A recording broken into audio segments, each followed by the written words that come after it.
Good evening, everyone, and thank you so much for taking the time to join us here tonight for the latest World Affairs Council of New Hampshire event. We're so excited to talk with Ambassador Mark Lagon tonight and hear his insights into the global fight against various diseases, including AIDS, malaria, tuberculosis, and, of course, the COVID-19 pandemic. My name is Tim Horgan. I am the Executive Director of the World Affairs Council of New Hampshire, and we're so pleased to have you here tonight, or to those of you who are watching the recording of this, thank you so much for taking the time to engage with this great program. First, a little bit about the World Affairs Council of New Hampshire. We are a nonprofit, nonpartisan educational organization that works to help people better understand the complex global issues of the day. Of course, there's plenty to talk about in the world, from the invasion of Ukraine to the coronavirus pandemic, and many other issues that we will dive into later this year.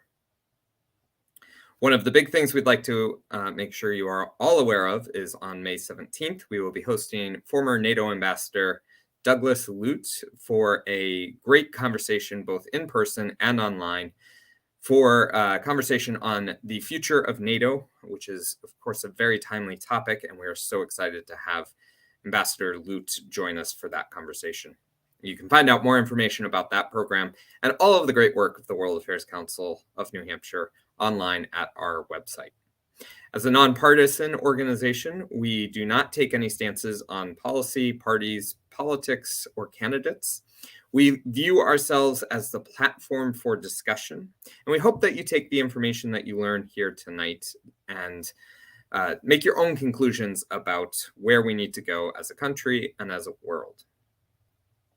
Of course, as a nonprofit organization, we cannot do this work without the great support of all of our members, supporters, donors, and sponsors. First, I would like to thank our mission partner, the Southern New Hampshire University, who helps us to make sure that our programs are able to continue and we're able to serve our audiences. We also would like to thank all of our members who are here tonight or watching the recording of this. Thank you so much for your support. We really cannot do this without you. To our donors, the same thanks extends to you. And if you've not yet become a member of the organization, we would like you to consider supporting our work through our membership, through our donations, through the upcoming New Hampshire Gives program that we are a part of on June 6th and 7th. More information to follow there. I'd like to wrap up the part about the World Affairs Council and bring the ambassador online here with us. Ambassador Lagon is the Chief Policy Officer at the Friends of the Global Fight Against AIDS, Tuberculosis and Malaria. I'll let him give the detailed difference between who the Friends are and who the global fight is, just so that you guys are all clear on that. But he coordinates the nonprofit's administration and congressional outreach, policy advocacy, coalition management, and research content. He's also a senior fellow at Trinity Forum and an adjunct professor in the Masters of Science in Foreign Service program at Georgetown University. Ambassador Lagon has a great and extensive career in international work, from serving as president of Freedom House on his nonprofit, on his human rights side of his career. That is a nonprofit that conducts research and advocacy on democracy, political freedom, and human rights. Before that, he was an executive director and CEO of the leading anti-human trafficking nonprofit Polaris. I believe, Mark, while you were at Freedom House is where you met our wonderful events coordinator, Alan Dillingham, going through grad school together. So correct me if I'm wrong there. But one final thing to mention. Yeah, one final thing to mention about Mark's career is he spent extensive time at the State Department, finishing his time there, serving as an ambassador at large, directing the Office to Monitor and Combat Trafficking in Person. So thank you so much, Mark, for joining us here tonight. We're really interested to hear your thoughts and insights into the fight against these various diseases, and I'll turn it over to you. I'm very thankful to you.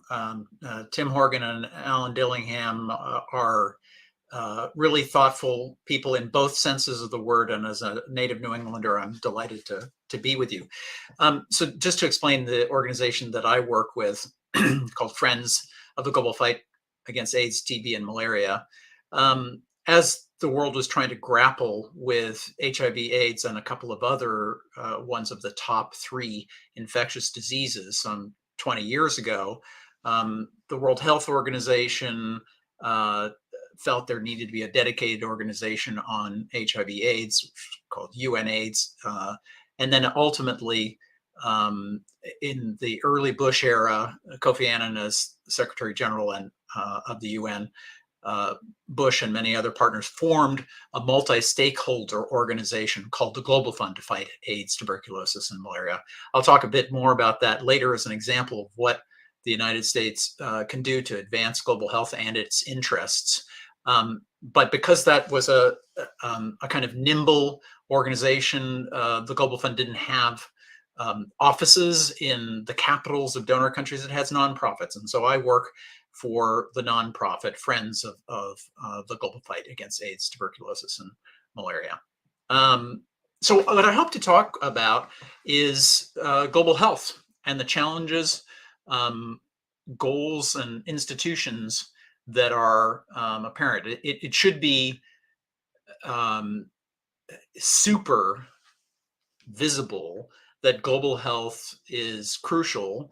And I think maybe we can draw some lessons from this time that COVID has so changed our lives and changed the lives of people worldwide. And think what kind of issue in US foreign policy global health is. Is it one of our security, one about economic growth in the world, development of other countries, human rights, humanitarian imperatives?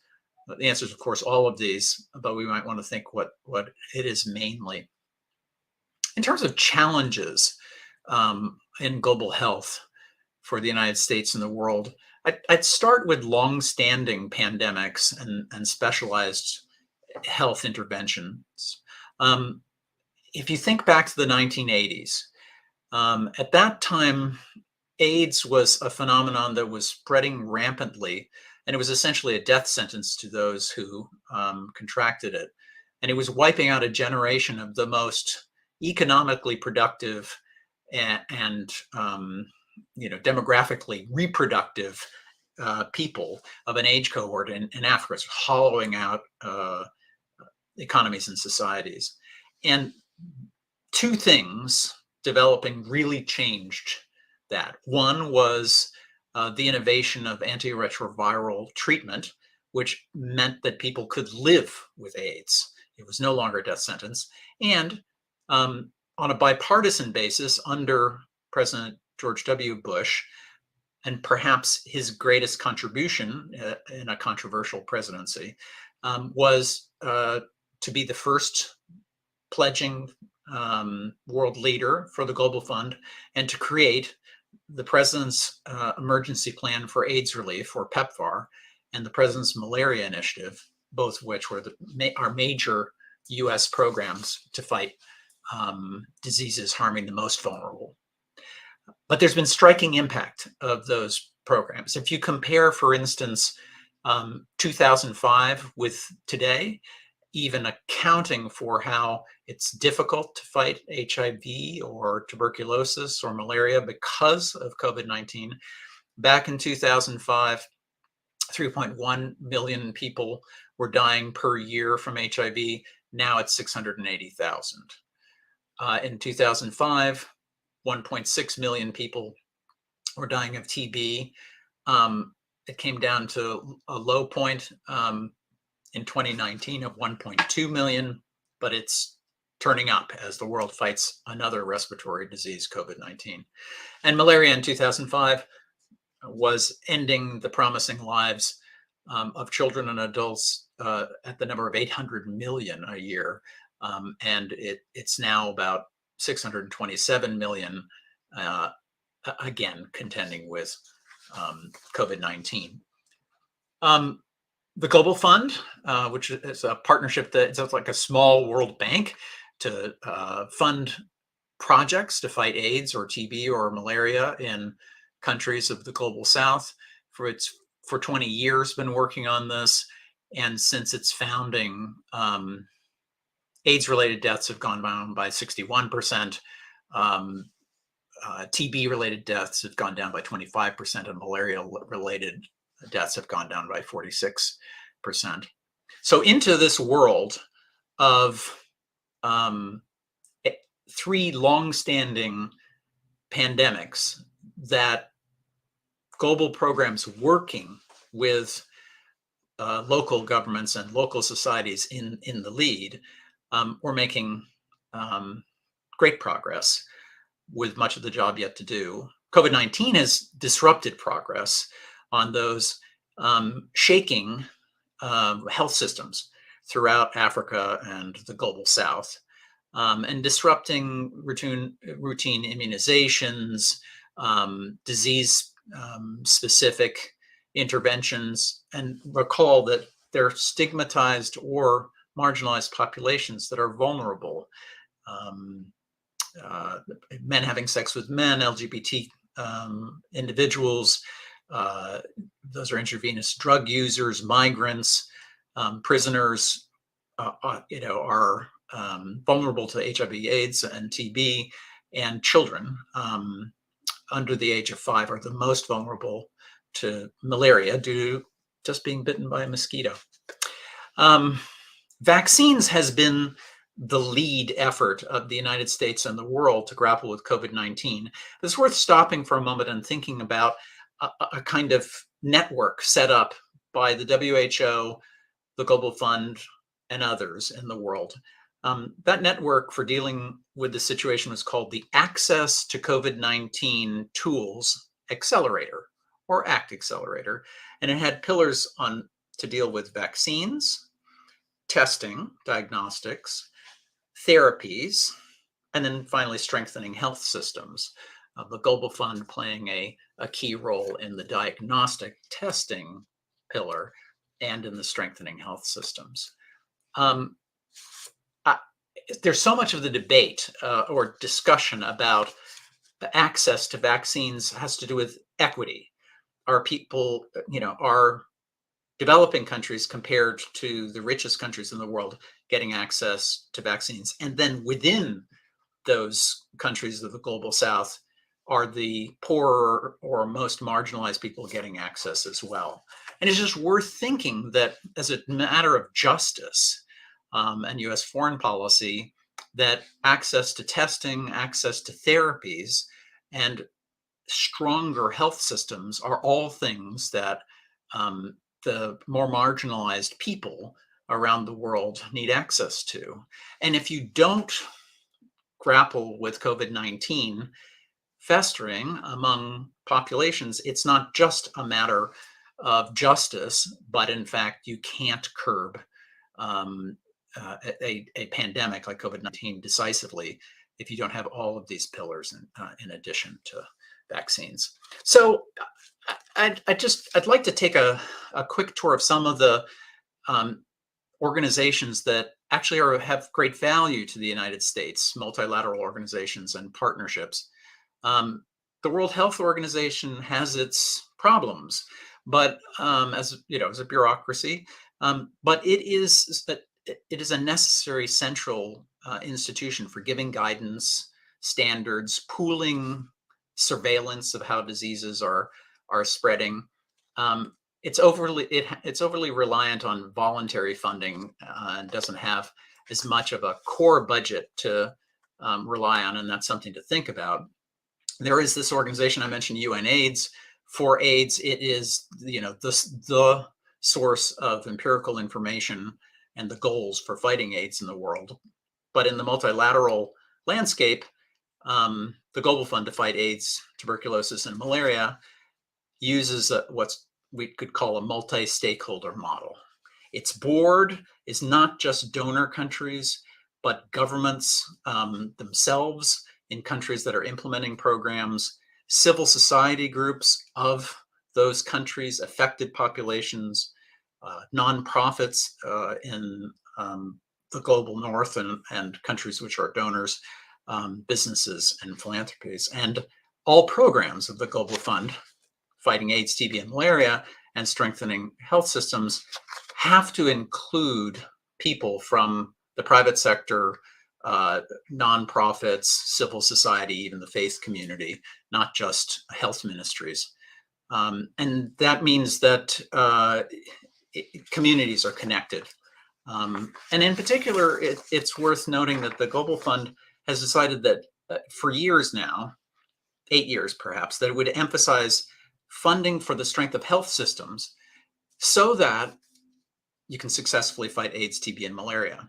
But it turned out that those health systems strengthening steps assisted countries in grappling with COVID-19 and would be valuable for strengthening low and middle income countries' resilience to face a future pandemic.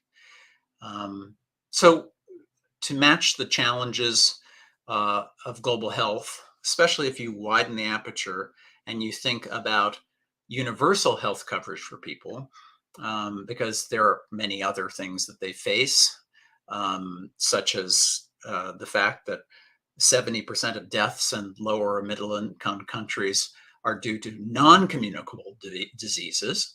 And about 35 million people die annually in those low and middle income countries of non-communicable diseases.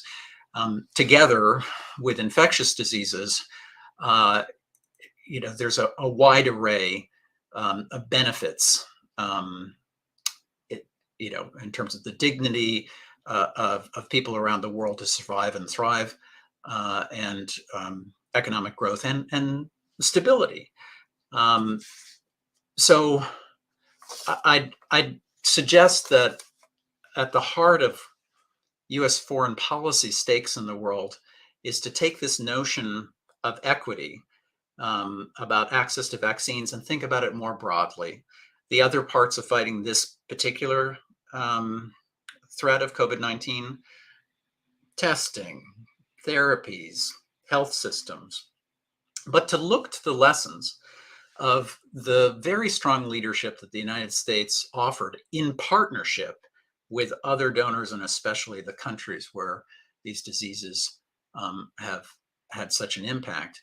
That was always an equity and human rights approach to try and help vulnerable populations, some of them very stigmatized, those that are neglected. But I close by saying U.S. global health policy and its investments are not altruism. I mean, if you think about foreign aid generally, 11 of America's top 15 export markets are former recipients of U.S. foreign assistance. Foreign aid also is quite useful for our calling card in the world. We have at best stubbed our toe in foreign policy, in our detainee policy, in the controversies and illiberal twists and turns during the Trump era, in my opinion, to play to our comparative advantage as the United States in health science, in medicine, and experience with the PEPFAR AIDS program around the world could be our calling card for goodwill, something that we're known for in addition to our prodigious military strength. And with China becoming more influential around the world and spreading a governance model that's different, not pluralistic, not with human rights protections and sometimes subject to corruption, this would be a good central part of the U.S. non-military calling card in the world. There's a health security reason for grappling with pandemics, because again, no one in the United States is safe until everyone is safe from pandemics around the world. As President Obama said, development isn't charity. It's one of the smartest investments we can make in our shared future, in our security, and our prosperity. But these are ideas echoed on the other side of the political spectrum from folks like Ronald Reagan and George Bush. So I welcome your questions about global health, U.S. policy during COVID and on pandemics. and hopefully we can have a lively talk here on Cinco de Mayo. Well, thank you, Ambassador Lagon. I really appreciate your insights. We've gotten a number of really great questions so far already, but I'm going to kick things off, as is my prerogative as moderator. So you mentioned China pushing a different model, we'll say, than the U.S. around the world. Of course, there are always conversations around how the U.S. should engage in the world and why it should engage in the world. Can you talk a little bit about your response to that, and particularly around the idea, at least from my perspective, that when the U.S. doesn't lead, it opens space for others who may not have our best interests in mind? Well, I think that's right. And sometimes Americans and some in our political system are quite skeptical about multilateral institutions, and there's a reason to be with some problems with aspects of the UN. But we so leverage our influence in the world by using the most effective multilateral partnerships. There is a void left by the United States if it doesn't offer leadership. It needs to be a form of collaborative leadership, a facilitator, a catalyst, not dictating to other partners. But China does enter a void. It has invested enormously in Africa and other parts of the world. And I'll say this pointedly as the former head of a human rights organization, Freedom House. It is in essence a loan shark. It invests in countries and they have to put up collateral for massive loans. And sometimes it collects on those when they don't pay up. But it certainly doesn't have any way that it's promoting an open, accountable governance, one that's transparent. So there's a real opportunity for the United States. And why not do something that is, really shows what the United States is about? It is a small investment for the United States to make a hugely consequential impact on the lives of people with global health policy, important in and of itself, but also useful for our standing in the world. So I will say that I really appreciated that response, but it touched on so many of the questions that are in the chat already that now I don't know where to go. So let's weave some of them in. Yeah. So I think the first question I want to bring in is, how can we work with China to build a better system? They seem to have dealt with the pandemic well and provided a lot of PPE to the world. What are your thoughts there? This is a difficult question and a very good one. There are, of course, questions about China's transparency about the origins of COVID-19. It clearly, at least at the beginning, didn't show its own citizenry in the world the extent of the problem. It has been effective to some degree within its own country, but in a very insistent authoritarian style. If there's debate in this country about personal freedoms and whether one uses a mask or gets vaccinated, if you look at what sort of the lockdown of Shanghai, it's a different approach. China has offered PPE, yes, and vaccines around the world, although often selling the vaccines. I think we need to deal with solutions on global health with China, but there will be times that China will not be reinforcing the openness of international institutions like the World Health Organization. And so we should, be subtle and look for ways that we can work with them as we work with China on fighting climate change, but only to the degree that our programs are, privileging the poor, the marginalized, being accountable, and so on.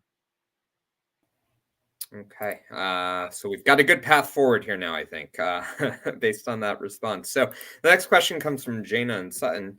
Can you rate the WHO's response to COVID-19? We hear they were hesitant to push China to share data. Can this be fixed? Well, the head of the World Health Organization, Dr. Tedros, comes from Ethiopia. He was both the foreign minister and the health minister as a medical doctor. Ethiopia has its own mixed record on governance, not solidly democratic. But there is part of the problem of being beholden to China comes from the WHO's core budget, based on dues from members of the UN, being rather small, and it needing to supplement that by taking donations from countries and corporations to do things that are in the interests of those countries. So there actually would be a benefit to investing a bit more in the World Health Organization, just so it has a predictable budget, so they can do those things that were very useful in fighting COVID, particularly sort of collecting information for surveillance about where the disease was spreading, and kind of indicating which things work, which drugs work, which interventions work. But the WHO is just not enough. It is not equipped to mobilize programs around the world. And so there's a debate today. Do you create a new fund to fight pandemics so that it's ready for future ones that arrive?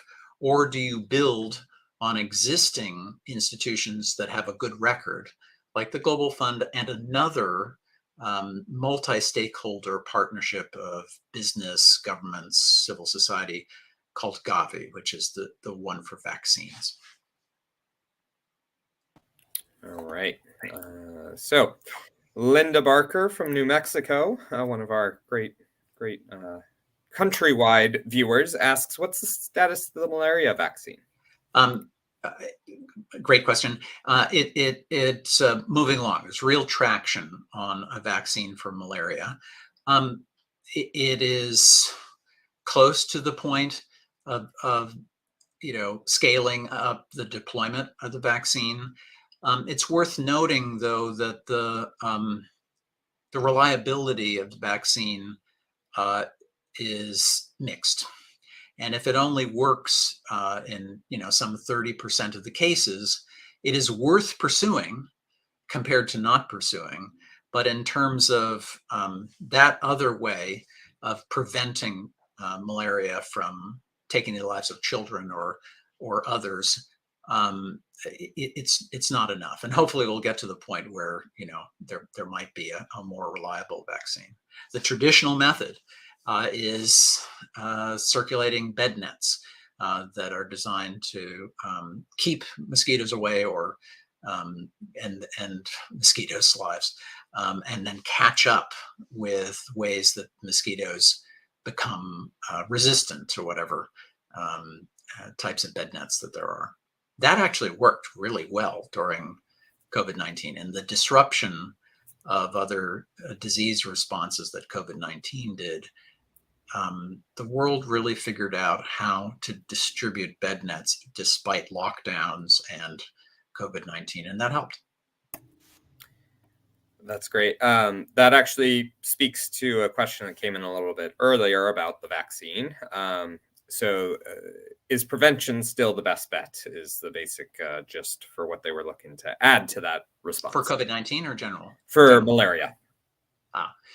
Yes, prevention is really the best bet. I've had opportunity to talk with the leaders in the U.S. government on this at the President's Malaria Initiative, and with companies that produce the prevention or the treatment. Yes, prevention is the best way. If a child gets a fever in Africa, East Asia, South Asia, Latin America, they ought to be swept into a clinic within 72 hours, because if it's acute, it could in fact be malaria and take their life. That was complicated by COVID, obviously, because you might get a fever for something else, or you might be in a lockdown. But therapies are really important, and there are things to treat malaria that, if caught early enough or not in children, can save lives too. All right. So I think the next question I'm going to bring in is George from Andover. He wants to know, what is the best thing that the U.S. can do today to help build global health and make us all a little safer? I'm glad you asked. I want to unpack this expression, health systems. Countries have, a kind of basic infrastructure. And if their laboratories, the way that community health workers are equipped to help people, especially in remote areas or poor areas, and investment in health systems will have the benefit of the United States following through on something that it decided was a worthy interest and cause, which is to try and end AIDS, TB, and malaria as epidemics. But it has broader benefits, for countries being ready for pandemics, or really investing in people. I mean, if you're, going to try and have greater opportunity for girls and women, or economic growth, a stronger health system matters. And this should be based on, some kind of approach that incentivizes countries, their governments, to spend money on their own people. Just as an example, the Global Fund, in giving funding for AIDS, TB, and malaria,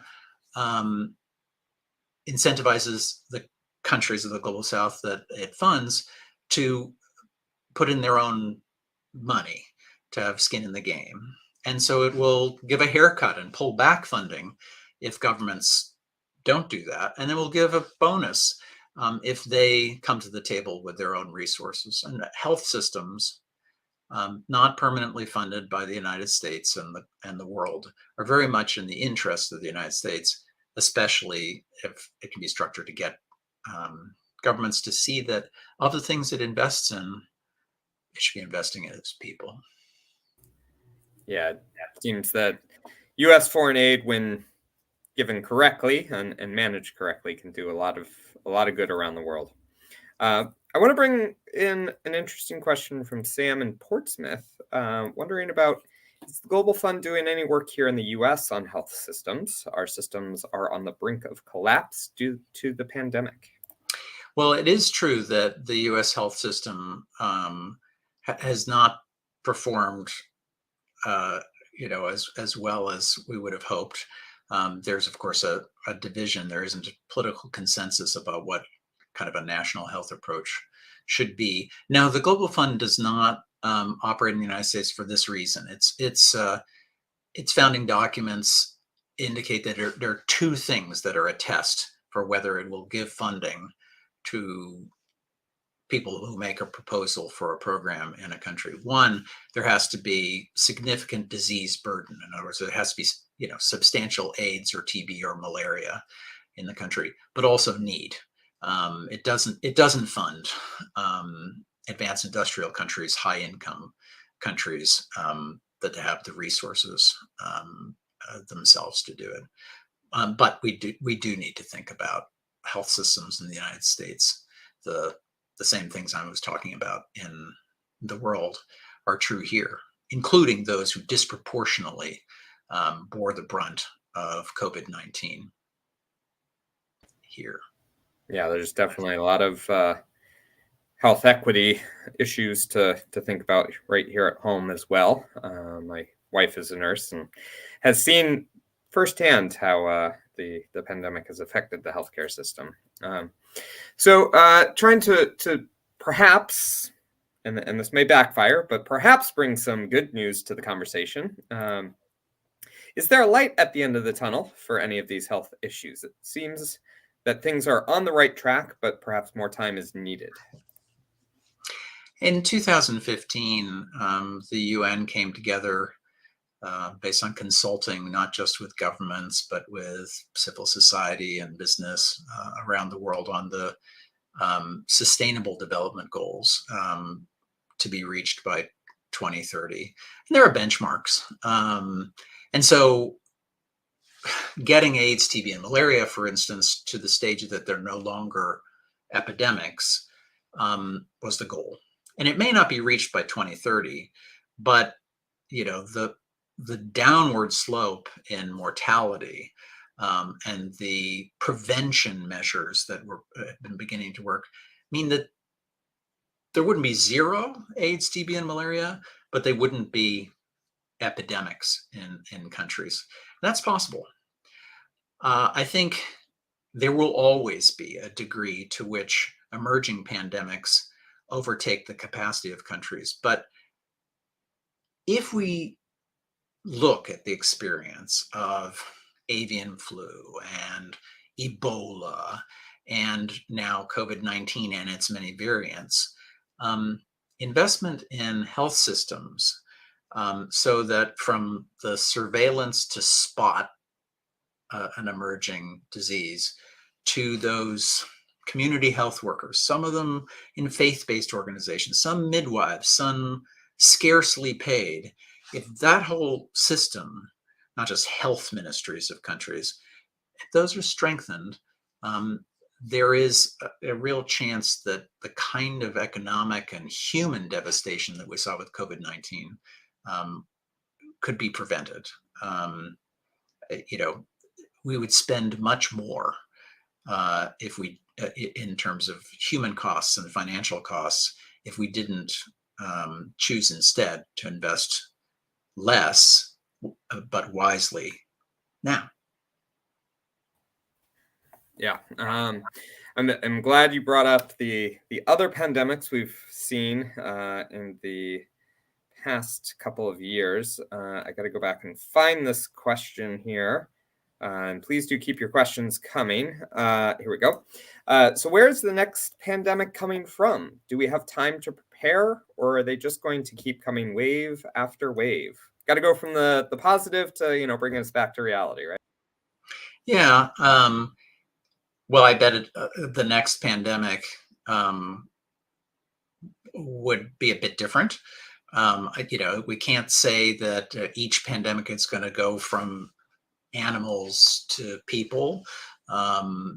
So you need to be prepared for them coming in different ways. But there are a set of things you can kind of be ready for. So that, we've done some things that are amazing, in fact. The development of the vaccines is really a striking thing, even if the equitable reach of access has varied. So no, we don't just sit on our hands and wait for whatever origin of a new pandemic arises. But one thing we know is we can't take it lightly if something begins emerging in a particular region and think, oh, well, that's just going to be in Southern Africa, or oh, that's just going to be in Northeast Asia. A very conservative Republican senator in the South, in very red state with significant skepticism about masks and vaccination, he said, a pandemic is only a plane ride away. So it's very much in our interests to be prepared. Yeah, it would seem to be a good bipartisan issue to make sure that we are keeping our citizens safe and the people. And that's important. Yeah. I've had the luck on human rights and human trafficking and now global health for the last 5 years to work on these islands of bipartisanship with unlikely allies working together. And we need to preserve those in a time of intense partisanship. and then maybe grow outward from those efforts to fight AIDS, to fight COVID-19 through vaccines, fight human trafficking. Maybe it could spill over into a less polarized political system. But we can certainly hope for brighter days ahead on that. Next question I want to bring in is from Tommy in Manchester. He would like to know, hunger and starvation are major global health issues. Food security is still high in many areas. Insecurity, sorry, I think is what they meant there. Can you talk about the impact of food insecurity has on global health? Great question. For many reasons, food insecurity is a terrible problem. It contributes to instability in countries. It's a humanitarian and human rights concern. As we see, the invasion of Ukraine, there's going to be a major spin-off food insecurity problem. Ukraine had the moniker of the breadbasket of Europe. Wheat going to Africa and contributing to food security is not flowing, and so there's going to be a heightened problem. But obviously, nutrition is crucial to the development of children, especially if it's not just the quality of their diet, but in fact their caloric intake. And so the World Food Program is one of the best leading lights of the UN. In fact, it recently won the Nobel Peace Prize, and that might be counterintuitive, but the World Food Program, which the United States invests in a great deal as well, and has backers across the political spectrum, including on the Republican side, that's very important, and it is indeed a health problem. We were honored to have the World Food Program USA come and speak to our audiences back in 2019. Very similar to the work that you guys are doing to support these global fights against some of the bigger challenges that we face. So we've got another question here, unfortunately no name attached, but beyond money, does the Global Fund provide any other technical assistance to the countries that they work with? Great question. It does, but it mainly relies on partners to do that. The Global Fund is principally a financer. It does not have on-the-ground teams. It has grant managers who come and visit, but the United States insists in the funding it gives to the Global Fund that a bit be set aside for technical assistance. So the United States steps up and pays 33% of the Global Fund's budget, but it holds back 5% of that contribution for the U.S. Agency for International Development to give technical assistance. So the Global Fund makes sure it gets there or facilitates it, but it doesn't, as a Geneva-based international organization, try to run it from the mothership. Okay. So an interesting question just came in through our YouTube chat. Can you talk a little bit about the barriers that need to be broken down in order to make this global effort more effective? Really good question. And so backing up, sensitivity to the fact that every human being is,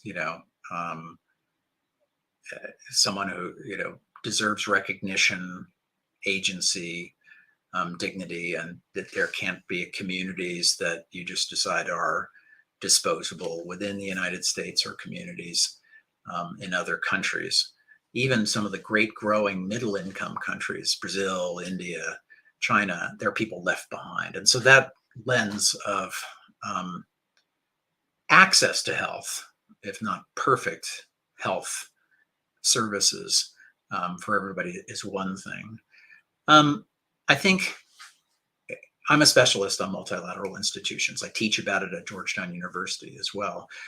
I think there are two polar opposites in thinking that are really problematic. One is pure nationalism about one's response, that there should only be vaccines for our country, for instance, and this being the thought of other countries around the world as well, and foreign policies that are strictly bilateral.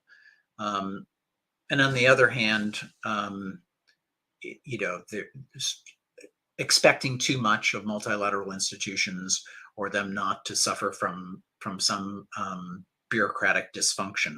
There needs to be a blend of the two.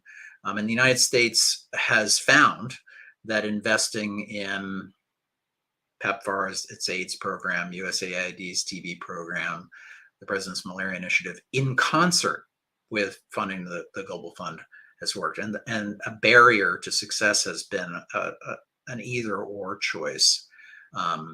Both are beneficial, and in particular, the United States has found that others step up to fight with it. U.S. law is designed to limit how much the U.S. can give to the Global Fund. And the provision means that other countries must match the United States 2-to-1 to unlock the money that the U.S. proposes to give. Okay. And a great question came in just for a little bit of follow-up. Beyond the U.S., who are the big funders of the Global Fund? We can only do so much alone, so it would be good to know who else is helping. The Europeans, particularly France, Germany, the UK, and the European Commission, the overall foreign policy institutions of the European Union.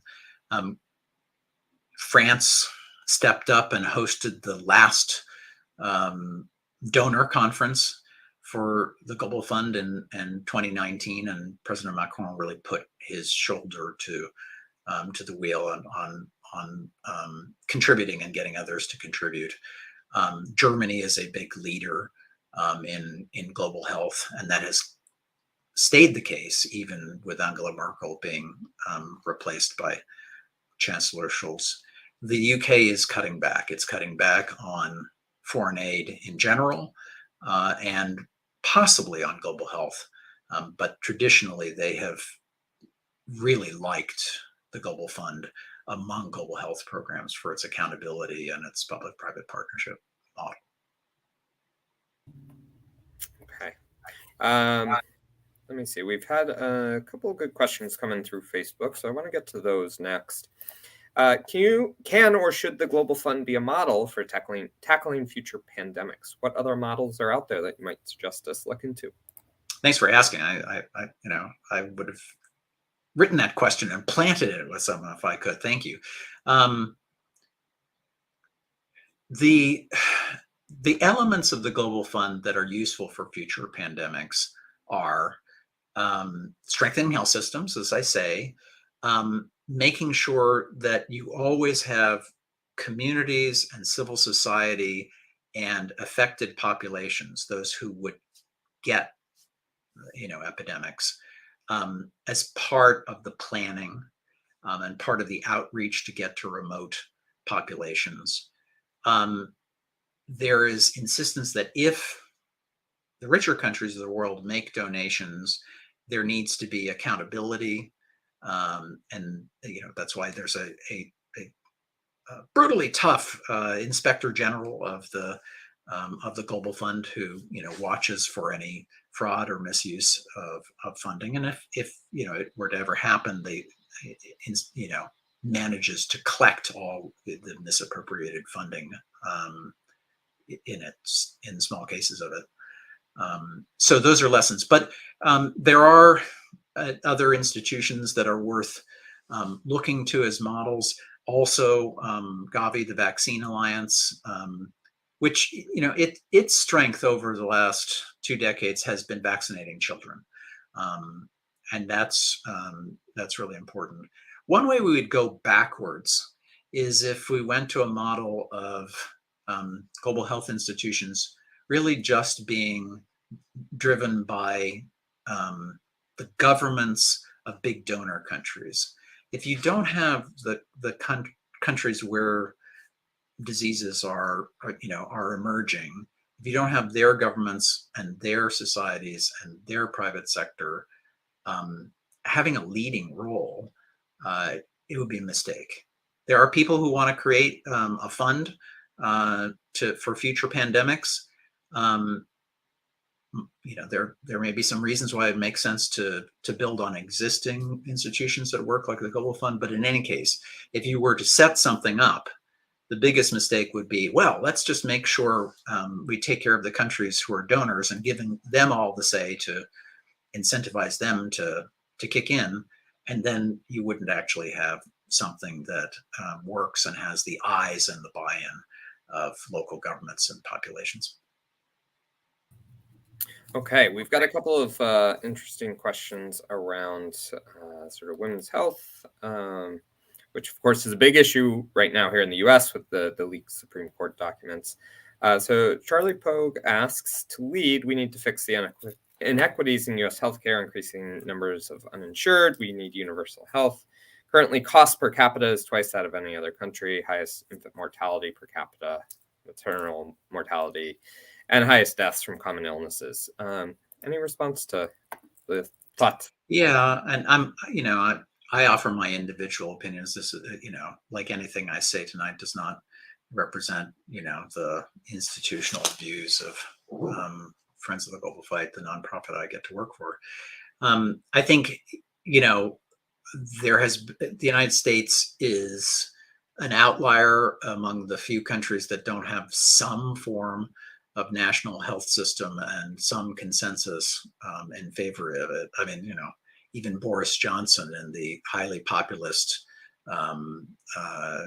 Tory government is, a great champion of their national health system. But in the early COVID period, if you look at the United States, on the one hand, without a kind of consensus on a national health system, and then Sweden, which people always think of as sort of like the ultimate welfare state with a strong social protections, neither of them did wonderfully well in responding to the problem. We need to look at inequality, and before COVID, my major focus was HIV/AIDS. Like the poster here, speaks to the original AIDS movement in the 1980s. There are people who are being left behind. In particular, the choices by states about whether they would take on the benefits and commitments of the ACA, what's known as Obamacare, has meant that a number of states haven't taken advantage of it, and people are left out. So who is vulnerable to HIV/AIDS? A lot of those who are vulnerable are the poor or African Americans in some of the states, including in the South, that don't take that on. So equity is actually part of efficacy of health systems. You need to cover everybody. Okay, we have another question from Facebook here. Surely population growth is the bane of this time for us all. Why do you not talk about women's health and reproductive matters? I wanted to give you the opportunity to respond to that. Well, women's reproductive health is enormously important. It's sort of, there is a political consensus, it seems, in the United States and the world that economic empowerment of women is good in and of itself and good for societies and economics. But if you think about education opportunities, employment opportunities, entrepreneurship opportunities for the female half of our world, it's like a donut with a hole in the middle if you ignore health and reproductive health concerns. And there are debates about social issues, as the leaked Supreme Court decision related to Roe v. Wade relates to. But family planning is one of those things that there really ought to be a consensus on. Full access for younger or not so young females to be able to determine, space out time if and when they should be pregnant. Those are just essential parts of economic opportunity and, in my view, freedom. So those are important parts of this. The Global Fund steers away from some of the more controversial issues that the United States political system has about abortion, but it's so much of its programming depends on the health of women and reproductive health care, particularly to fight HIV/AIDS. Great. Thank you so much for those insights. Facebook seems to be the place to be right now. Climate change is another health issue that we are falling behind on and will have a big impact on health. Does the Global Fund take this into account? Asks Tom. Yeah, increasingly, the Global Fund has been thinking about climate change. This is really good thing about kind of a breakthrough period on action about climate change. It is too late, but it's getting mainstreamed into all sorts of different work. And climate change is responsible for many health calamities. I mean, of course, island nations or some low-lying nations being subject to flooding and people having to flee, and displaced people then being in distress economically and in terms of healthcare. But I'll just give you an example. Rwanda has a very effective health system and has, over the last 20 years, had great successes in curbing HIV/AIDS and malaria. But only about 4 years ago, climate change conditions really altered the ecosphere for mosquitoes, and malaria began to spike in Rwanda. So even a well-organized, high-capacity health system among sub-Saharan African countries had to deal with that, and with the help of the Global Fund and the President's Malaria Initiative giving technical assistance, they got their arms around it. But there are many ways in which climate change contributes to health insecurity. Yeah, we saw that also with the Zika virus, I think, making it further and further north seemingly every year. So we've got time for one more question. I've sort of back-pocketed this one, so I hope Steve doesn't think I've forgotten about it. But the question always is, what can we do as individuals to help in the fight against these terrible diseases? Well, I'm not going to tell you to, look for the causes that you can click on and support. You should do that. Or to look for the nonprofits that you should donate to, although do consider that. I think contacting your leaders in Washington and saying that not only health at home, but globally is something that you would support. If they have the sense that no, it's not true that the American people is dead set against foreign assistance on global health, we've made a big difference. And if you either let a politician who you suspect would not be in favor of foreign aid, even for global health, or one who's a great champion for them. I mean, one of the great backers of global health programs, reproductive health services, women's and girls' rights is, Senator Shaheen. Whatever voters in New Hampshire decide about her, that's just kind of an empirical fact. So whether it's a supporter and encouraging them to speak boldly about what they already believe, or those who are who are not voicing it. That's, I think, the most important thing you can do.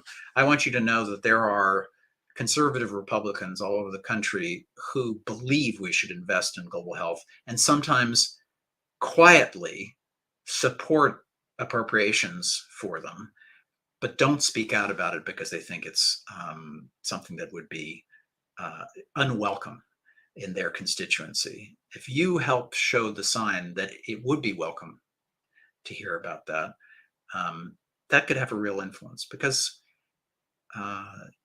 these investments are small, but if one were to grow them, the Global Fund hopes to, in its next 3-year donor campaign, increase by 30%. That is actually an investment in humanity and stability. So letting your political leaders know you back that would be great. And I always would be happy to hear from you if you wanted to know specifically how. Sure, that's wonderful. I think, that's a great spot to end. I think we've heard a lot of really interesting questions from our audience, which is always great to see. And of course, some really useful insights from you, Ambassador Lagon. So thank you so much for your time. I'll leave some space for you to answer anything or point to anything that you think we may have missed before we sign off here. No, I really appreciate a great conversation. The questions were marvelous, and I just reiterate, let's think about what works. Let's not allow ourselves to say that an era of U.S. constructive leadership or contributing to the world on global health has somehow passed. And equity is not just the flavor of the day to talk about in terms of vaccines. Access for those who are disadvantaged, ignored, or even subject to discrimination is not only wrong, but it harms the overall health of the world and the U.S. All right. Well, thank you so much, Ambassador. And thank you to everyone for joining us here tonight. We really appreciate you taking the time. And to those who are watching the recording, it is a great opportunity to open up space for conversation, for learning, for engagement, and to remind ourselves that our voice and our opinions do matter.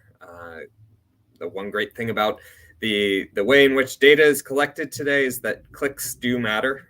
So the more you read, the more you engage, the more you express interest in these global issues, the more likely that the news organizations, your congressional members, and just the people you interact with on a day-to-day basis will begin to share your interest in global affairs. So thank you for doing your duty as a global citizen, being here to engage and to learn and to challenge perspectives. We really appreciate it. For those who are interested, our next event is on May 17th with Ambassador Douglas Lute. He will be talking about the future of NATO, particularly in light of the invasion of Ukraine, the spillover into Moldova, and the potential ascension of Finland and Sweden into NATO. So it's not a conversation that you want to miss. We will have an opportunity to attend in person or online, and you can find out more information on our website. So thank you very much, and we hope you have a great rest of your evening.